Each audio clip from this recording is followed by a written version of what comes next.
Welcome back to the trials and tribulations of my 8-bit breadboard computer build. In the last video, we were building Kit 2, the registers in the ALU. Both the A and B register were built successfully, however, I was having trouble with the instruction register and the arithmetic logic unit. Both the instruction register and ALU were syncing with the clock pulse, and there were many 220 ohm resistors added in the kit, but were not included in any of the YouTube videos. So in my last video, we added the 220 ohm resistors to the A register. Now I have added them to my B register, and I'm already running into some issues. It might be because of the resistors, maybe the LEDs are causing interference, or the B register needs to be rewired. It's a bit different from the A register. It's not identical, but it should be displaying all ones just like the A register. And I've added the resistors to my instruction register. As mentioned previously, the YouTube videos and the pictures on the manual do not include these resistors at all, but they are actually in the kit. And as you just saw a few seconds ago, my LED on my B register is quite sensitive now. And that's not good when we're trying to program something and maybe it's not showing us the correct data. But we're going to go ahead and test the instruction register, which is linked to the bus, which is connected to the A register. And Eureka, it's working wonderful. Before, it was pulsating according to the clock pulse. That was for the clock module in the astable mode. So it looks like we solved that flickering problem of the last LED on the instruction register. So I'm happy about that. Now I just have to figure out my issue with my B register. I'm going to stop enabling the instruction register's connection to the bus. Like I said, the wiring in the B register is just slightly different. So now I'm just going to go ahead and test my B register. I'm going to stop enabling the A register onto the bus. Now let's do the B register. Okay, so definitely two different outputs. We have the, looks like the fourth LED or fourth bit, which is showing a 0. And when we go to the B register, we can definitely see that that's lit up. And the first two bits or first two LEDs are showing 0s when on the bus they are lit, showing 1s. So very weird. Now let's see for the instruction register, what do we get? Okay, so we're getting all 1s just like we had for the A register. So that is what we want on the B register. So it's very funky.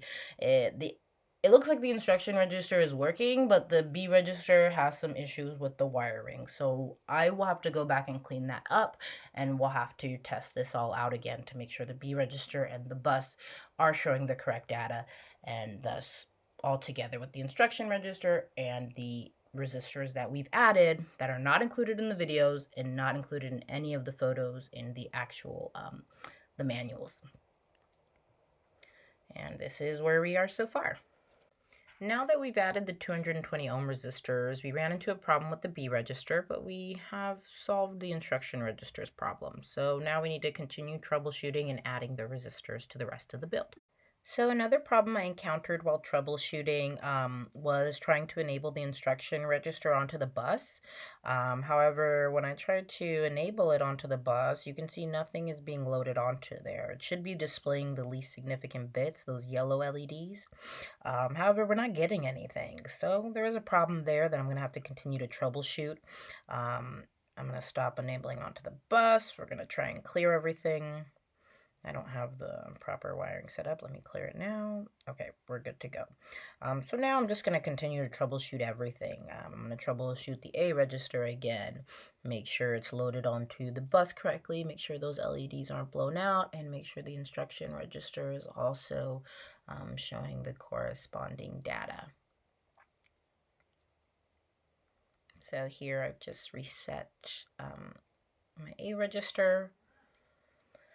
And I'm going to enable it from the clock pulse again, and then I'm going to have that be, I'm going to enable that as well onto the bus, so you can see the light there from the bus. The LEDs are not blown out, so that's not the problem there. So I'm going to continue troubleshooting just like we did from the previous clip where we tested everything with the resistors. So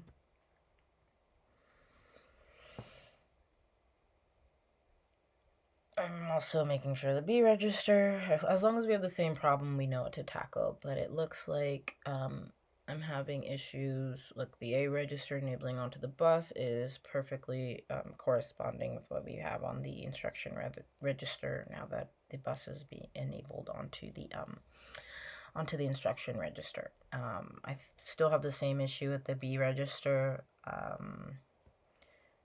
So that's just a wiring problem.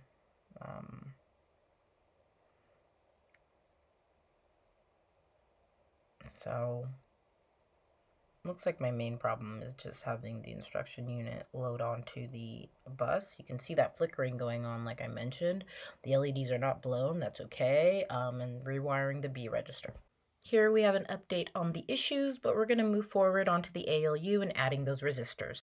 So here is an update. So I built the ALU. It looks like everything's connecting wonderfully, but it's just these little bulbs here are not lighting, efficiently. And I'm thinking I'm going to need to add some insulator because the way I had to add the resistors and making sure that it actually fits on the board, but I'll have to do that to make sure that I'm getting a clean output. I'm happy everything's lighting up, even here when I want to go ahead and load it onto the bus, it's loading correctly, so I'm happy about that. Let's take a look here. I think it's this one, my bad, it's using the wrong one. Why don't you want to work today? You were working earlier, but I didn't have any light bulbs going. I mean, the issue that I had with the clock. Oh, it might be because you're not connected here. So I'll go ahead and fix this up.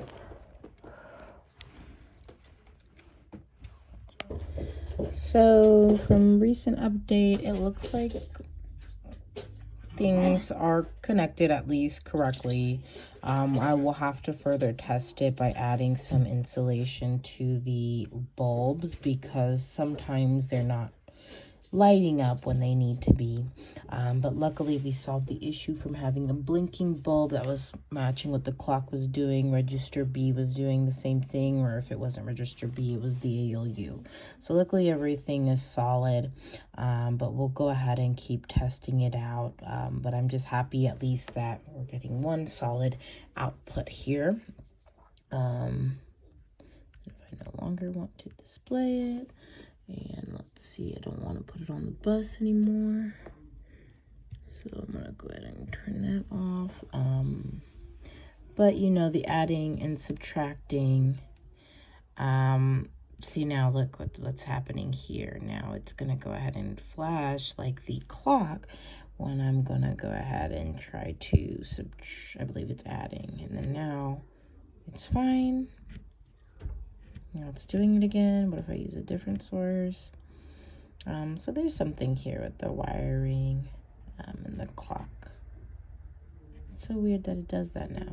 It wasn't doing that before, but new problem to solve and to go ahead and look over what's going on with the subtraction, which is going to be over here on our XOR gates. That's what's happening. Either I'm not too sure. We'll just have to look into that. But at least it solved the main problem where I had two registers that were blinking. Now they're no longer blinking. So we'll go ahead and give this a break and move on to step 3, part 3, of the kit, and then we'll continue to troubleshoot everything together. So part 2, or kit 2 out of 4, is nearly completed. Just having issues with the LEDs. There's some interference there, so adding insulations to the legs of the LEDs should solve that, and also troubleshooting the subtraction on the ALU. Other than that, we're going to move on to kit 3. Thank you so much for watching.